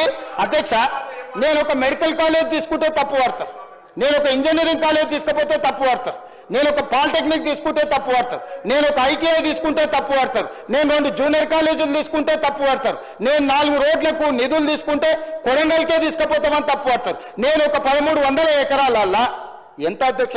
కొడంగల్ శాసనసభ నియోజకవర్గంలో దాదాపుగా 3 లక్షల ఎకరాల భూమి ఉంది అధ్యక్ష. 3 లక్షల ఎకరాలల్లా 4 గ్రామాల పరిధిలో, ఒక్క గ్రామం కూడా కాదు, 4-5 గ్రామాల పరిధిలో ఒక 1300 ఎకరాలు తీసుకొని, ఎందుకంటే బోత్ సైడ్స్ నేషనల్ హైవేస్ ఉన్నాయి, స్ట్రాటజిక్ లొకేషన్.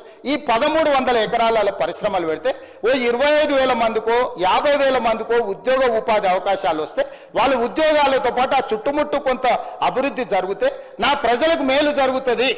నన్ను ఇంతగా నేను ఏమైతానో, నేను ఎక్కడి నుంచి వచ్చినో తెలియనప్పుడు, నేను ఎలాంటి వాడినో తెలియనప్పుడు 15 రోజుల్లో గుండెల్లో పెట్టి చూసుకొని భుజాల మీద మోసుకొని 7,500 ఓట్ల మెజార్టీతో నన్ను ఎమ్మెల్యేని చేస్తే ఇవాళ నా చర్మం వచ్చి వాళ్ళకి చెప్పులు కుట్టించినా కూడా తక్కువనే అధ్యక్ష. అట్లాంటిది నేను విశ్వాసంతో ఆ ప్రాంతాన్ని అభివృద్ధి చేయాలి, అక్కడ ఉన్న నిరుద్యోగ యువకులను ఆదుకోవాలి, అక్కడ విద్య ఉద్యోగ ఉపాధి అవకాశాలు పెంచాలని ఒక 1300 ఎకరాల భూసేకరణ చేస్తే కోట్ల రూపాయలు పంపించి మందు దాగిపించి నా మీద దాడి చేపిస్తే నేను బాధపడకపోతుంటా అధ్యక్ష.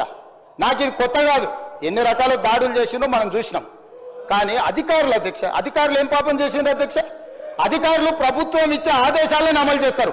10 ఏళ్ళు నడిపినోడు ఎవడన్నా తన ప్రభుత్వంలో తనకు 10 ఏళ్ళు తను ఇంత ఎదగడానికి ప్రభుత్వానికి పేరు రావడానికి పనిచేసిన రెవెన్యూ అధికారులను, మున్సిపల్ అధికారులను, ఐటీ అండ్ ఇండస్ట్రీస్ ఆమాత్ముడే ఎలుగబెట్టిండు. అధికారులు పోతే రాళ్లతో రప్పలతో దాడులు చేపించి చంపే ప్రయత్నం చేస్తే వీళ్ళను ఏం చేయాలి అధ్యక్ష? నువ్వు చెప్పు. ఈయన కూర్చునే అర్హత ఉందా? నేను సూటిగా అడుగుతున్నా. కొడంగల్లో పరిశ్రమ పెట్టొద్దా? కొడంగల్ నిరుద్యోగ యువకులకు ఉద్యోగాలు ఇవ్వద్దా? కొడంగల్ ప్రాంతాన్ని అభివృద్ధి చేయొద్దా? కొడంగల్కు మత్తల్ నారాయణపేట కొడంగల్ ఎత్తిపోతల ద్వారా మీరు 10 ఏళ్ళు చుక్క నీళ్లు ఇవ్వకపోతే నేను 1,00,000 ఎకరాలకు నీళ్లు తీసుకెళ్లాల్సిన బాధ్యత నాకు లేదా? నా పిల్లలు మెడిసిన్ చదవద్దా? మా పిల్లలు ఇంజనీరింగ్ పాలిటెక్నికల్ చదవద్దా? దొరలు మీరే చదువుకుంటారా? పేదల పిల్లలు చదవద్దా? 95% ఎస్సీ ఎస్టీ బీసీ మైనారిటీలు ఉన్న నియోజకవర్గం నాది అధ్యక్ష. నా ప్రజలకు నేను చేయకపోతే నాకెందుకు అధ్యక్ష కుర్చీ? వీళ్ళు అడ్డం వస్తే తొక్కుకుంటూ పోయేలా చేస్తాను. అందుకే చెప్పిన అధ్యక్ష. నేను ఎందుకు చెప్పినా, నా ప్రాంత అభివృద్ధికి అడ్డం పడితే నా ప్రజలకు నేను నాకు అవకాశం వచ్చినప్పుడు చేయడానికి అడ్డుపడతారా? ఇవాళ మూసీ అభివృద్ధి చేస్తామంటే వాళ్ళు చేసిన ప్రతిపాదన. మూసీ రివర్ డెవలప్మెంట్ కార్పొరేషన్ ఎవరు అధ్యక్ష పెట్టింది? ఈ గత వహించిన ఆయన కదా పెట్టింది. దానికి పార్టీ ఫిరాయించిన ఓ ఎమ్మెల్యేను చైర్మన్ చేయలేదా? ఆయన కూడా మీకు దోస్తే కదా అధ్యక్ష? ఆయన కూడా మీ దోస్తే కదా అధ్యక్ష? ఆయనను చైర్మన్ చేయలేదా మూసీ రివర్ డెవలప్మెంట్ కార్పొరేషన్కి? ఇవాళ మూసీ వేస్తా అంటే వద్దన్నాడు, మెట్రో పొడిగిస్తామంటే వద్దన్నాడు, ఫ్యూచర్ సిటీ కడతామంటే వద్దన్నాడు, రీజనల్ రింగ్ రోడ్ వేస్తామంటే వద్దన్నాడు, రేడియల్ రోడ్ చేస్తే వద్దన్నాడు. రైతు రుణమాఫీ చేస్తామంటే వద్దన్నాడు, పిల్లల ఫీజు రియంబర్స్మెంట్ చేస్తామంటే వద్దంటుండు, ఏంది పిల్లలకు కాస్మెటిక్ ఛార్జెస్ పెంచితే వద్దంటున్నాడు, కొడంగల్లో పరిశ్రమ వేస్తా అంటే వద్దంటుండు. ఇక అన్ని వద్దన్నాక అధ్యక్ష ఈ తెలంగాణ రాష్ట్రాన్ని అభివృద్ధి పదం వైపు నడిపించాలంటాడు. ఎట్లా సాధ్యం అధ్యక్ష? ఎట్లా సాధ్యం మీరు చెప్పండి అధ్యక్ష? పరిశ్రమలు పెట్టొద్దంటివి, భూసేకరణ చేయొద్దంటివి, రోడ్లు వేయొద్దంటివి, రైళ్లు తీసుకురావద్దంటివి, రీజనల్ రింగ్ రోడ్డు కట్టొద్దంటివి, రేడియల్ రోడ్ చేయొద్దంటివి, సాగునీటి ప్రాజెక్టులు కట్టొద్దంటివి, దొంగలకు సద్దులు మోయబడుతుంది. దొంగలకు సద్దులు మోసే ఉద్దేశము ఇవాళ మీరు ఇట్లా తయారైతే తెలంగాణ రాష్ట్రం ఎట్లా అభివృద్ధి పదం వైపు నడుస్తుంది అధ్యక్ష? మీరు చెప్పండి. ఏం చేయాలి అధ్యక్ష? నేను ఇన్ని రకాలుగా తెలంగాణను అడ్డుకునేటోళ్ళని ఏం చేయాలనో సభలుండే సభ్యులేగా తెలంగాణ సమాజం కూడా నాకు సూచన చేయాలి అధ్యక్ష. నేను నల్లమల్ల అడవుల నుంచి వచ్చిన అధ్యక్ష, క్రూర మృగాల మధ్యలో పెరుక్కుంటూ వచ్చిన, తొక్కుకుంటూ వచ్చిన అధ్యక్ష. ఇక్కడికి ఉత్తగా రాలే, ఇక్కడికి ఉత్తగా రాలే, ఇక్కడ ఉన్నోని తొక్కుతే అక్కడ వేయలేను, అట్లా తొక్కి ఇక్కడికి వచ్చిన అధ్యక్ష. ఉత్తగా రాలే, అయ్య పేరు మీదనో మామ పేరు మీదనో ఎవరి పేరు మీదనో చెప్పుకొని ఇక్కడికి రాలే అధ్యక్ష. స్వశక్తి మీద కష్టపడి వాళ్ళకు ఒకటే సభ చూసారు అధ్యక్ష. జిల్లా పరిషత్ చూసిన, శాసన మండలి చూసిన, శాసనసభ చూసిన, లోక్సభ చూసిన, ఇవాళ ముఖ్యమంత్రికి వచ్చిన అధ్యక్ష. ఏం వాళ్ళకంటే వాళ్ళు అమెరికాలో లేకపోతే ఆంధ్రాలో విజ్ఞానంలో గుంటూరులో చదువుకున్న సాగు తెలివితేటలు ఉండొచ్చు, నాకు సామాన్యుడు తెలివితేటలు అధ్యక్ష. రైతు బిడ్డను అధ్యక్ష, నేను అడవుల్లో నుంచి వచ్చిన అధ్యక్ష. పులులు ఉంటాయి అధ్యక్ష నేను ఉన్న దగ్గర, పులుల నుంచి, సింహాల నుంచి, మృగాల నుంచి ఎట్లా బయటపడాలో నాకు తెలుసా అధ్యక్ష. అల్లా తప్పగా రాలే, ఆషామాషిగా మాట్లాడితే. ఎందుకంటే ఈ హోదా, ఈ బాధ్యత ప్రజల కోసం ఇచ్చిందని, నా వ్యక్తిగతమైన కోప తాపాలతో ఈ బాధ్యత నెరవేర్చొద్దని చాలా ఓపికగా, చాలా మర్యాదగా, గౌరవంగా ఈరోజు ఉన్న అధ్యక్ష. నేను ఒక్కటే అడుగుతున్నా అధ్యక్ష ప్రతిపక్షాన్ని, రీజనల్ రింగ్ రోడ్డు వేసుకుందామా వద్దా? రేడియల్ రోడ్స్ వేసుకుందామా వద్దా? మన ఫ్యూచర్ సిటీని కట్టుకుందామా వద్దా? మూసీని నిర్మించుకుందామా వద్దా? మెట్రో రైలును పొడిగించుకుందామా వద్దా? హైదరాబాద్లో ఫ్లైఓవర్లు కట్టుకుందామా వద్దా? హైదరాబాద్లో టన్నెల్స్ కట్టుకుందామా వద్దా? అక్బరుద్దీన్ ఓవైసీ గారిని నేను రిక్వెస్ట్ చేస్తే హైదరాబాద్ అభివృద్ధి కోసం is very much concern about Hyderabad development. ఈ not today. Yes, time and again he has demanded to Rajshekhar Reddy, to Chandrababu Naidu, Rosai, to Kiran Kumar Reddy, including Chandrasekhar Rao.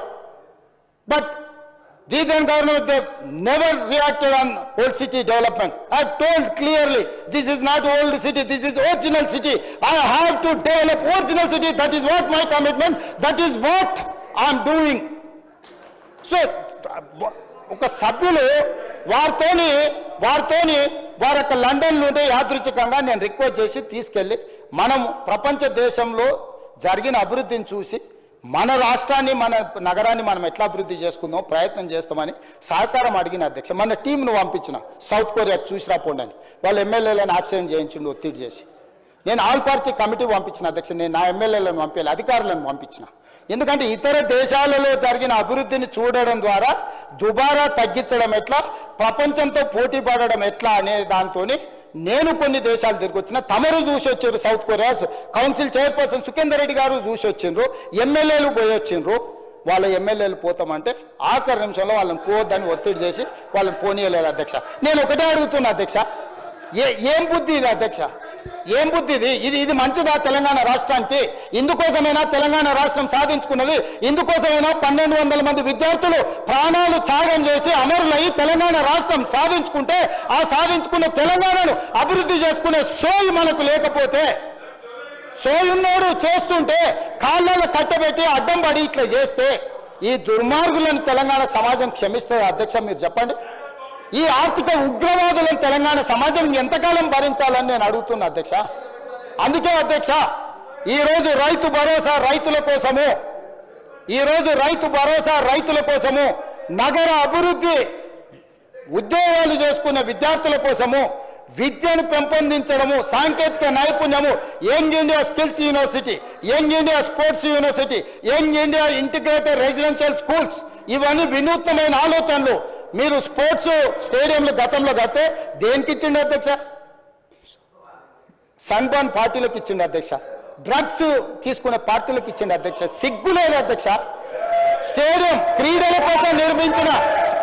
కోసం నిర్మించిన గచ్చిబౌలి స్టేడియంలో తాగి ఊగడానికి ఎవరైనా బాధ్యత ఉన్నోడు ఇస్తాడా అధ్యక్ష? అట్లాంటి పనులు చేసి మళ్ళీ ఇక్కడికి వచ్చి వాదిస్తారు, ఇక్కడికి వచ్చి దబాయిస్తారు. ఏంది అధ్యక్ష ఇది? ఇవన్నీ కూడా నేను కోపంతో చెప్తలేను అధ్యక్ష. తెలంగాణ సమాజం ఆలోచన చెయ్యాలి. అక్కడున్న మిగతా సభ్యులకు కూడా తెలంగాణ సమాజం పట్ల కొంత కమిట్మెంట్ ఉన్న పార్టీలు ఉండు. విధి లేని పరిస్థితుల్లో, తప్పని పరిస్థితుల్లో, రాజకీయ విధి లేని పరిస్థితుల్లో ఉండొచ్చు. అట్లాంటి వాళ్ళు సావాసం చేయకండి. వాళ్ళు కేవలం దొంగలకు సద్దులు మోసేటోళ్ళే. తెలంగాణ సమాజం కోసం పనిచేసే వాళ్ళు కాదు. అక్కడ ఉండే మా సహచరులు కొంతమంది ఆఖరి బెంచ్ వాళ్ళు ఉండ్రు, నాకు కావాల్సిన వాళ్ళు. వాళ్ళకి తెలుసు వాళ్ళ ఆవేదన, వాళ్ళ బాధ వాళ్ళు కూడా మీకు తెలుసు అధ్యక్ష. విధి లేని పరిస్థితుల అచేతనంగా వాళ్ళు వాళ్ళు వాళ్ళు వాళ్ళు బాధపడుతున్నారు. ఎందుకంటే వాళ్ళు ఈ నగరం వాళ్ళు అధ్యక్ష. ఇక్కడనే పుట్టిరు, ఇక్కడనే పెరిగిరు. ఈ నగరం అభివృద్ధి ఎంతో వాళ్ళ గౌరవం పెరుగుతుంది. ఇవాళ ఈ నగరం పరిస్థితి ఢిల్లీ చూసిరు కదా అధ్యక్ష. ఢిల్లీ కాలుష్యం వల్ల బడులు బంద్ అయినాయి, వ్యాపారాలు బంద్ అయినాయి, పార్లమెంటు బంద్ అయింది. అక్కడ ఉన్న వాళ్ళందరూ వలసలిపోతున్నారు ఇతర ప్రాంతాలకు. హైదరాబాద్ నగరాన్ని కూడా అట్లా చేసుకుందామా అధ్యక్ష? నల్గొండ జిల్లా ఏం పాపం చేసింది అధ్యక్ష? మా ఎంకన్నా పదే పదే మాట్లాడుతుంటే మీరు విన్నారు కదా. ఏం పాపం చేసి ఫ్లోరైడ్ భూమిలో ఉంటే ఆ ఫ్లోరైడ్ బాధితులు ఇప్పటికీ తరతరాలుగా కాలు వంకర, నడుము వంకర ఇవాళ బతకలేని పరిస్థితి నల్గొండ జిల్లాలో ఉంటే ఎస్ఎల్బిసి టన్నెల్ ద్వారా 3.5 లక్షల ఎకరాలకు నీళ్లు ఇచ్చి ఆ నల్గొండ జిల్లాను బాగు చేయాలని ఈరోజు బ్రాహ్మణవెల్లి కానీ, పిల్లాయపల్లి కాలువ కానీ, ధర్మారెడ్డి కాలువ కానీ ఈ ప్రాజెక్టులని పూర్తి చేయాలని వాళ్ళు కంకణం కట్టుకొని ప్రయత్నం చేస్తే 10 ఏళ్ళు పడవ పెట్టింది అధ్యక్ష. ఎస్ఎల్బిసి 32 కిలోమీటర్ల ఆనాడు ఉమ్మడి రాష్ట్రంలో టన్నెల్ పూర్తి చేస్తే 10 కిలోమీటర్ల టన్నెల్ పూర్తి చేయకుండా నల్గొండకు అన్యాయం చేసి ద్రోహం చేశారు అధ్యక్ష. అన్యాయం అన్నారు దీన్ని. అక్కడ ఉన్న జగదీశ్వర్ రెడ్డి గారిని గుండెల మీద చేసుకొని చెప్పమని వాళ్ళు చేసింది కరెక్ట్ అని 10 ఏళ్ళు 10 కిలోమీటర్లు టన్నెల్ తవ్వకపోవడం కేసీఆర్ గారి గొప్పతనం, మా పార్టీ సాధించిన విజయం అని జగదీశ్వర్ రెడ్డి గారు చెప్పగలరా నల్గొండ ప్రజలకని నేను అడుగుతున్నా అధ్యక్ష. ఈయన ఈ నగరం నుంచి వెలువడుతున్న కాలుష్యం, పరిశ్రమల నుంచి తీసుకొచ్చి పోస్తున్న కాలుష్యం, ఈ రోజు ఫార్మా కంపెనీల నుంచి అదర్ ఇండస్ట్రీస్ కాలుష్యం, ఇదే కాదు అధ్యక్ష, పశువుల కలేబరాలు, మనుషుల శవాలు ఈరోజు కొట్టుకుపోయి నల్గొండ ప్రజలకు శవాలను తెల్లారి లేస్తే ఏ శవాన్ని చూడాల్సి వస్తుందో అని వాళ్ళు బాధతోనే ఈరోజు బతుకుతున్నారు అధ్యక్ష, భయంతో బతుకుతున్నారు అధ్యక్ష. ఇలా మూసి పరివాహక ప్రాంతంలో పండించిన పంట ఏది తినట్లేదు అధ్యక్ష. నేను మొన్న పోయినప్పుడు ఆడపిల్లలు తల్లులు వచ్చి అన్నారు, కొత్తగా పెళ్ళి అయితే పిల్లలు కూడా పుట్టట్లేదు ఈ నీళ్ళ వల్ల, మేము గర్భం దాల్చాలంటే కూడా మాకు భయం అవుతుంది అని ఆడబిడ్డలు వచ్చి చెప్పారు అధ్యక్ష.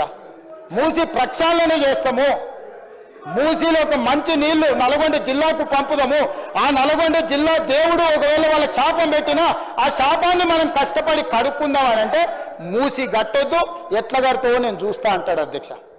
ఇదేనా అధ్యక్ష ప్రధాన ప్రతిపక్షం చేయాల్సిన పని? వీళ్ళు ఇట్లనే ఉంటారు అధ్యక్ష. మరి ఆయన ఇదే చెప్పి తోలుతున్నాడా వీళ్ళ? నిన్న అక్బరుద్దీన్ ఓవైసీ గారు అదే అడిగారు, ఆయన ఇచ్చిన ట్రైనింగ్ ఇదేనా వాళ్ళు ఇచ్చిన ట్రైనింగు? ఇవాళ ఇట్లా తయారైతే, విధ్వంసకారులుగా తయారైతే, తెలంగాణను విధ్వంసం చేయాలని వీళ్ళు బయలుదేరితే ఇట్లాంటి విధ్వంసం చేసేటోళ్లకు ఎలాంటి బరి తెగించిన క్రూర ముగాలనైనా బోనులు బంధించే శక్తి నా సభకు, నా సభ్యులకు ఉంది అధ్యక్ష. నేను ఇవాళ సవాలు విసురుతున్నా, రా నల్గొండ పోదాం, భువనగిరి పోదామా, నల్గొండ పోదామా, ఆలేరు పోదామా, రంగారెడ్డి జిల్లా పోదామా, ఎల్బీ నగర్ పోదామా, మహేశ్వరం పోదామా, నకరేకల్ పోదామా, మరి రాజగోపాల్ మునుగోడు పోదామా, ఏడుగు పోదామా, రాండి బాబామార్తలు ఇద్దరు. నేను రాజగోపాల్ గారు గన్మెన్లు లేకుంటేస్తే మీరిద్దరు గన్మెన్లు లేకుంటారా అని ప్రజల దగ్గర పోదాం, అడుగుదాం. మూసి కట్టాలనా, మూసి కడగాలనా వద్దా, మూసి ప్రక్షాళన చేయాలనా వద్దా, నల్గొండ ప్రజలను అడుగుదాం అధ్యక్ష. ఎంత దుర్మార్గం అధ్యక్ష. ఉమ్మడి రాష్ట్రంలో కూడా వాళ్ళు ఇంత ద్రోహం చేయలేదు, అంతకంటే ద్రోహులుగా తయారైనరు. ఇదేంటి అధ్యక్ష ఈ కక్ష, ఈ రకమైన వ్యవహారము? కాబట్టి దయచేసి అధ్యక్ష ఈ చర్చ రైతులకు ఉపయోగపడేటట్టు ఉండాలి. ఈరోజు ఈ సభలో రైతు భరోసా మీద స్వల్పకాలిక చర్చ మా మంత్రి తుమ్మల నాగేశ్వరరావు గారు ఏదైతే ప్రవేశపెట్టిండ్రో దయచేసి పంతాలకు పట్టింపులకు పోకండి. మనం చిన్నగా ఉన్నప్పుడు బట్టలు వేసుకోకుంటుంటాం, కొంచెం పెద్దగా అయినాక నిక్కర్ వేసుకుంటాం, కొంచెం పెద్దగా అయితే ప్యాంట్ వేసుకుంటాం, బాగుపడితే సూట్ వేసుకుంటాం, అంతే కదా అధ్యక్ష? అట్లనే రైతుకు మన వెసులుబాటును బట్టి, మన ఆర్థిక స్థితిగతులను బట్టి వాళ్ళకి మేలు చేయడానికి ఎన్నో రకాల ఉపాయాలు, ప్రణాళికలు తీసుకొస్తాం. ఈరోజు సరే మీరు మొదలు పెట్టారా, మంచిది, దాన్ని కొనసాగిద్దాం, ఇంకా మంచిగా చేద్దాం. దుబారా తగ్గిద్దాం. దుబారా తగ్గించడం ద్వారా ఇంకా కొంతమందికి ఎక్కువ మేలు జరుగుతుంది, ఇంకా పెంచివచ్చు. ఇట్లాంటివి ఏమైనా ఉంటే కన్స్ట్రక్టివ్ సజెషన్స్ ఇవ్వండి. 10 years మీరు ప్రభుత్వాన్ని నడిపారు, ఆ బాధ్యత మర్చిపోకండి. 10 సంవత్సరాలు ప్రభుత్వం నడిపిన వాళ్ళు ఎంత బాధ్యతాయుతంగా నడిపించాలి. మొదటి సంవత్సరం, ఇంకా సంవత్సరం, ఈ నిన్నగాక మొన్ననే సంవత్సరం పూర్తి చేసుకున్నాం. సంవత్సరం పూర్తి చేసుకోకముందే 10 ఏళ్ళు మీరు పరిపాలించి సంవత్సరం కాకంటే ముందే మనల్ని ఇట్లా ఇబ్బంది పెట్టి మిమ్మల్ని అగౌరవపరిచి సభ్యులతోని వాదోపవాదాలు, వాడిగా వేడిగా చర్చ వేరే అధ్యక్ష. సభాధ్యక్షుడు గౌరవాన్ని కాపాడాలి కదా. 10 ఏళ్ళు నేను అది చేసినా ఇది చేసినా అంటే 21 సంవత్సరాలు నాకు అనుభవం ఉంది అంటుండు. 21 సంవత్సరాల అనుభవం ఉన్నాడు స్పీకర్ గారి మీద దాడి చేస్తాడు అధ్యక్ష. ఇది పద్ధత? మీరే వీడియోలో నేను ముందు చూడలే, పోయినాకేదో టీవీలో చూపిస్తే చూసినా. ఇదా పద్ధతి అధ్యక్ష? ఇదేనా వాళ్ళు నేర్చుకున్న చదువు? ఎక్కడ నేర్చుకొచ్చిండ్రు అధ్యక్ష ఇట్లాంటి చదువు? కాబట్టి దయచేసి ఇప్పటికైనా మిగతా సభ్యులతో పాటు మీరు, ఎందుకంటే వాళ్ళు మాట్లాడే అవకాశం పోయింది, నాకు తెలిసి మీరు మళ్ళీ అవకాశం ఇస్తారని నేను అనుకోవడం లేదు. వాళ్లకు రాతపూర్వక ఏదన్నా ఉంటే రాతపూర్వకంగా మంత్రి గారికి పంపిస్తే తప్పకుండా తీసుకుంటాం. మీరు అందరికీ అవకాశం ఇవ్వాలి, ఏ పార్టీలు వాళ్ళ సూచనలు, ఎందుకంటే ఇది అత్యంత కీలకమైన విషయం కాబట్టి మిగతా సభ్యులందరూ కూడా అవకాశం ఇవ్వండి. పాయల శంకర్ గారికి మరొకసారి నా విజ్ఞప్తి, తప్పకుండా మీరు లేవనెత్తిన అంశాలు, అదేవిధంగా రైతులకు వ్యవసాయ పొలాలకు వెళ్ళడానికి అవసరమైన రోడ్ల గురించి ప్రస్తావించారు. మీరు నేను అనుకుంటే NREGSలో కొంత స్టేట్ గవర్నమెంట్ ఏదో విధంగా రాష్ట్ర కేంద్ర ప్రభుత్వాలు ఒకరికొకరు సహకరించుకొని మీ ఫ్లోర్ లీడర్ మహేశ్వర్ రెడ్డి గారితో సమయం తీసుకుంటే అందరం కలిసి ఢిల్లీకి వెళ్దాం. కేంద్ర ప్రభుత్వానికి వెళ్తే నాకు ఎలాంటి బేసిజాలు లేవు. కేంద్ర రాష్ట్ర ప్రభుత్వాలు సత్సంబంధాలు ఉండాలి, మనకు కావాల్సిన నిధులు అడగాలి. అడగండి అమ్మాయినా పెట్టదన్నారు. మన కేంద్ర ప్రభుత్వం దగ్గరికి వెళ్ళి అడగకపోతే ఇస్తారా? ఎందుకు ఇస్తారు? కాబట్టి ప్రధానమంత్రి నుంచి ఏ మంత్రి దగ్గరకైనా నాకు ఎలాంటి బేసిజాలు లేవు. తెలంగాణ రాష్ట్ర ప్రజల కోసం ఎక్కడికైనా నేను వస్తా, ఎవరినైనా నేను కలుస్తా. నేను ముఖ్యమంత్రి అనే అహంభావము, అహంకారము నాకు లేదు. నేను ముఖ్యమంత్రి అంటే బాధ్యత అనుకుంటున్నా. ఈ బాధ్యతను నేను ప్రజల కోసం వినియోగించాలనుకుంటున్నా. ప్రధానమంత్రి నుంచి ఏ మంత్రి దగ్గరకైనా తెలంగాణ రాష్ట్ర అభివృద్ధి కోసం ఉపయోగపడే ఏ పెట్టుబడిదారుడు వచ్చినా నేను కలుస్తాను. 24 గంటలు ఈ తెలంగాణ కోసం పనిచేస్తా. ఆ విధంగా ముందుకు తీసుకెళ్తా. రైతు భరోసా మీద మాట్లాడిన సభ్యు లేదంటే వాళ్ళకి అవకాశం ఇచ్చి వాళ్ళని కూడా చెప్పనివ్వాల్సిందిగా కోరుకుంటూ సెలవు తీసుకుంటున్నా అధ్యక్ష. గౌరవ సభ్యులు శ్రీ కౌశిక్ రెడ్డి గారి జన్మదిన సందర్భంగా వారికి జన్మదిన శుభాకాంక్షలు తెలియజేస్తున్నారు.